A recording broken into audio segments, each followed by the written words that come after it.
Tu voulais que je raconte l'histoire du Très mort? rapidement. Oui, Très rapidement. en 3 minutes, En 3 minutes, tu sais comme le tu faire. sais le faire. Bon, je vais le faire comme je l'ai fait pour relater mon accident du nez et de l'arcade sourcilière. Non, mais ça sera la prochaine fois, tu nous raconteras. Oui, non, mais Commence par le mort. Commence par l'enterrement à Lourdios. 3 Commence jours par le après mon élection à la tête de la commune de Lourdios-Icher, élection qui était quand même venue dans la douleur, puisqu'il y avait 2 listes qui s'opposaient brutalement, la campagne n'avait pas été très facile, fus élu maire, parce que le maire c'est 8 jours après le conseil municipal. Et 3 jours après cette élection, premier acte officiel, l'enterrement d'un ancien adjoint. Le samedi qui suivait, deuxième acte officiel, le mariage de ma soeur, ce qui ne me rajeunit pas parce qu'il y a 24 ans qu'elle est mariée. Enfin, j'étais un peu tremblant en me rendant à cet enterrement. Tu étais plus jeune maire de France. Oui, avec Barthélemy Aguerre, on n'a jamais su au juste ce con, il était à peu près dans la même période que moi. Et alors, mais c'est un con affectueux, que je disais. Alors, ne voilà-t-il pas que l'enterrement battant son plein, je m'étais mis au 4e ou 5e rang, pas précisément au rang de la famille, mais pas trop loin non plus, à côté de mon adjoint. Qui était adjoint, qui avait une petite 60aine d'années à l'époque. Non, arrête, sur l'île, café non plus. Voilà, non plus, je m'en vais. Et l'adjoint était heureux parce qu'il avait voulu un petit peu mon élection et tous les anciens avaient fichu le camp et on était à l'arrivée des nouveaux, très très jeunes. Tout d'un coup, alors qu'on se dirigeait vers l'élévation, le curé commence à manifester des signes de déséquilibre à l'hôtel. Je le vois très nettement, je me souviens que c'était maintenant. Il commence à bouger un petit peu dans tous les sens. Attends un petit peu. Toi. Et ne voilà-t-il pas qu'arrive l'incroyable, le curé qui tombe de toute sa longueur. Splash! Et alors tout le monde reste, on entend « Oh !» comme quand un arbre est tombé. Et tout le monde reste là complètement interloqué. Qu'est-ce qu'il faut faire quand un curé s'effondre à la tribune pendant l'enterrement?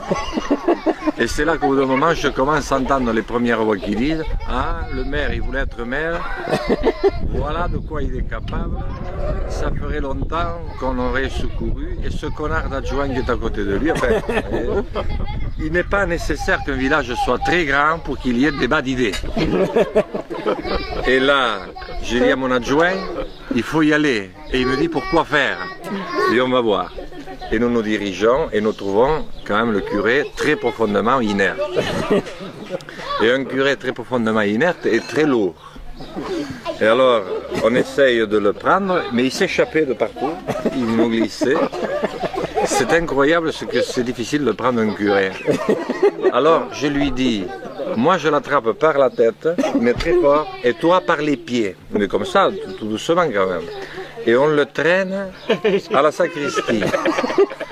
On y arrive, parce qu'il était quand même très très inerte. Et il y a eu qu'un petit problème, c'est qu'il avait son train arrière qui dépassait sur l'unique marche qui sépare le maître-autel de la sacristie. Alors je lui dis, pousse, il me dit quoi? Bon, on l'a fait passer. On l'a mis là, je suis obligé de raccourcir compte tenu si je ne veux pas rater l'autre enterrement. Alors, il me dit, mais je crois qu'il est quand même très malade. Je me demande s'il n'est même pas un peu mort. Je lui dis, écoute, le moment où on n'est pas au débat, je file à l'auberge Lamotte, c'était le seul téléphone, il n'y avait même pas le téléphone à la mairie. Je venais d'être élu il y a 3 jours, je vous le rappelle. Alors, il y a été vite après, remarquez. Et je vais chez Lamotte. D'abord, je dois raconter l'affaire à Madame Lamotte, ce qui a pris un certain temps. Il me dit, qu'est-ce que tu fais là, t'es pas à l'enterrement? Je lui dis, le curé s'est trouvé mal. Quoi? Le curé? Oh! Enfin bref, donne-moi le téléphone. Et je téléphone à Sarance où il y avait un petit dépôt de curé. Enfin, c'est-à-dire un lieu, c'était des bétaramites, des lieux de bétaram. Enfin, bref, il y en avait quand même 4 ou 5. Et là, je tombe sur une bonne sœur qui me dit ouah, un curé, mais pourquoi faire? Il travaille à cette heure-ci. Oui, mais il m'en faudrait un tout de suite pour finir un enterrement. Ah, pour finir un enterrement. Et celui qui l'a commencé, il n'a qu'à le faire. Mais il est malade, il est... Quoi, il est malade? Qu'est-ce que lui a fait? Bref, je n'en tire pas grand-chose. Finalement, j'arrive à obtenir le principe de l'arrivée d'un nouveau curé à Lourdios. Le mulet. Voilà, si on veut dire. Et là-dessus, la patronne du restaurant me dit, mais dis donc, mais tu te préoccupes du curé, d'en trouver un autre, mais l'autre il est peut-être en train de mourir, le médecin. Alors on appelle le médecin, le temps de trouver un médecin, c'est toujours quelque chose, et puis finalement le médecin dit, j'arrive immédiatement. Bon, je reviens à la sacristie, l'adjoint était passé par toutes les couleurs. Il me dit, putain, qu'est-ce que t'as foutu comme temps? Moi, je savais vraiment pas quoi faire, parce que de temps en temps, il n'est pas tout à fait mort, parce qu'il a un petit... On dirait, comme on dit en Béarnais, qu'il fait les dernières. Comme Eras Darrera. Et il a failli le faire 3 ou 4 fois. Alors j'ai dit, écoute, si tu crois que c'est facile, il y a un toubib qui arrive. Alors le toubib a été le plus rapide, le toubib arrive. Alors il allait traverser toute l'église, je dis surtout pas, et du coup ça m'a donné l'idée de faire une bande-annonce à l'office. J'étais pas très fier, j'ai demandé à l'adjoint s'il voulait faire, il m'a dit oh surtout pas. J'ai dit bon vous avez vu, monsieur le curé est tombé brusquement malade, nous le soignons avec l'adjoint, et alors j'ai entendu oh, et alors j'ai dit et le médecin qui vient d'arriver. Et un autre curé va le remplacer d'un moment à l'autre. Bon, très bien. Alors le médecin dit, bon, c'est une attaque d'hémiplégie, il a le côté droit entièrement au truc, etc. Bon, c'est très grave, je vais le charger immédiatement dans la voiture. Enfin, je vais le charger, c'est nous qui l'avons chargé d'ailleurs. Commencer à avoir une certaine habitude. Bon, et puis il s'en va. Je me tiens sur le porche de l'église pour attendre le curé, que j'attendais d'un moment à l'autre. Et effectivement, le curé arrive, une 4L, toujours, comme je disais souvent. Il faisait un soleil clair comme aujourd'hui, beaucoup de luminosité ambiante. Je voulais expliquer un peu au curé, je me suis dit, il va peut-être me demander où on en est rendu. Mais non, c'était un curé pressé avec une toute petite sacoche sous le bras. C'était un curé pas très haut sur pattes, assez rablé, costaud. Il monte les marches à 4 à 4 du préau qui est devant l'église, là, comment on appelle ça? Le porche. Et bon, je me dis tant pis. Il m'a négligé complètement. Et il rentre, et puis ensuite il faut marquer un virage pour aller vers le maître-autel. Et comme c'était un adjoint, on avait mis le tapis avec les petits trucs pour le fixer. Les baguettes. Et effectuant, alors qu'il venait de sortir du plein soleil, que je me retrouve dans l'obscurité, effectuant le virage un peu sec, il se prend le pied, non pas dans le tapis, mais dans la tringle, et il part la tête en avant, sous mes yeux horrifiés, parce que j'ai vu tout de suite ce que ça allait donner. Et sa course se termine la tête en avant, sur l'angle du cercueil, qui était là entreposé sur 2 tréteaux. Le cercueil fait j'ai vu au moment que ça allait tomber, mais c'est pas tombé, et le curé qui reste par terre. Alors j'en ai entendu quelques-uns qui ont dit et de 2. Mais on n'était pas plus avancé pour autant.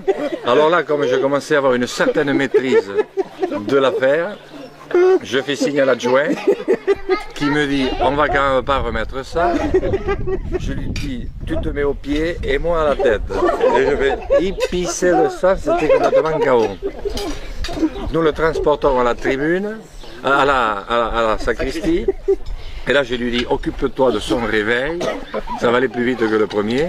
Je vais appeler un nouveau toubib et un nouveau curé. Il me dit ne tarde pas trop parce que c'est quand même très pénible. Et je repars. Et de nouveau Madame Lamotte qui me dit mais il n'est pas fini cet enterrement. Je dis mais non, on a le deuxième curé qui est blessé. Elle me dit mais vous êtes complètement fou. Mais qu'est-ce que vous leur faites à ces curés? Je l'avais dit que ça se terminerait mal ici dans ce village. Bon, je lui dis le téléphone. J'appelle d'abord le toubib parce que je me dis quand même la première fois j'avais fait le truc. Alors la femme du toubib me dit mais ça y est, on a la commission, on le sait qu'il y a un curé blessé à Lourdios. Mon mari, il est déjà parti. Je dis non mais c'est pas ça, il y en a 2. Ah ben écoutez, j'ai qu'un mari médecin, il peut quand même pas soigner tous les curés. Mais qu'est-ce que vous leur faites aux curés? Et puis finalement, elle m'indique un autre médecin qui allait arriver promptement. Je lui dis, il peut arriver avec du matériel à coudre. Et puis, je rappelle Sarance, la même bonne sœur. Quoi, Lourdios, c'est pour l'enterrement. Quoi? Mais vous l'avez pas enterré encore ce mort? Mais on vous en a envoyé un curé. Et oui, mais lui aussi, il est malade. Mais qu'est-ce que vous leur faites donc au curé? Et alors elle était dans tous les états. Je lui ai dit, écoutez, peu importe, si vous pouviez en trouver un troisième. Un troisième? Mais oui, je vais le trouver. Écoutez, ce sera le dernier qu'on vous envoie. Et alors, finalement, moi, j'ai réussi à obtenir un troisième curé. Alors là, je vais à l'église. Et puis je me dis, là il faut que je trouve deux mots et que je les aligne correctement. La famille au premier rang, parce que ça faisait quand même 1h03 que l'enterrement avait démarré.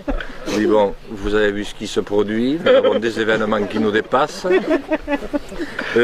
Si certains d'entre vous veulent sortir un moment, ils le peuvent. Dès que vous verrez arriver monsieur le curé, vous rentrerez. Un nouveau curé arrive. Bon. Et il m'a semblé entendre au milieu des sanglots quelques éclats de rire confondus, lesquels peuvent très bien se marier d'ailleurs en certaines circonstances. Et je reste sur le pas de la porte, beaucoup de gens sont sortis, et là je vois arriver un curé beaucoup plus calme, qui vient vers moi et me dit, c'est vous monsieur le maire? Dites donc, c'est un enterrement musclé que vous avez. Alors j'ai dit, écoutez monsieur le curé, je vous en prie, aucun risque inutile.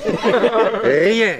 Où en sont arrivés les deux premiers? Le premier était arrivé à l'élévation, le second il n'a rien pu faire. Bon, alors allez droit au but, et si vous pouviez finir par mettre ce mort en terre, je vous assure que nous vous en serions éternellement reconnaissants. Mais faites gaffe, et jamais 200 droits. Il me dit, être prudent. D'ailleurs il l'a été, ça n'a pas traîné.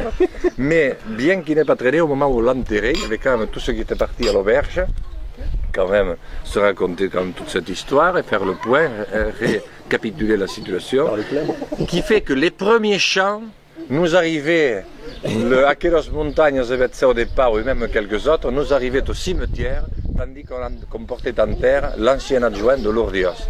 Et ce jour-là, je me suis dit que tout était très relatif. Voilà comment on a fait le premier enterrement, voilà quel a été mon premier acte de maire de Lourdios-Icher. Et maintenant, je m'en vais. Bravo. Et même en le faisant court, il faut un quart d'heure. Hein.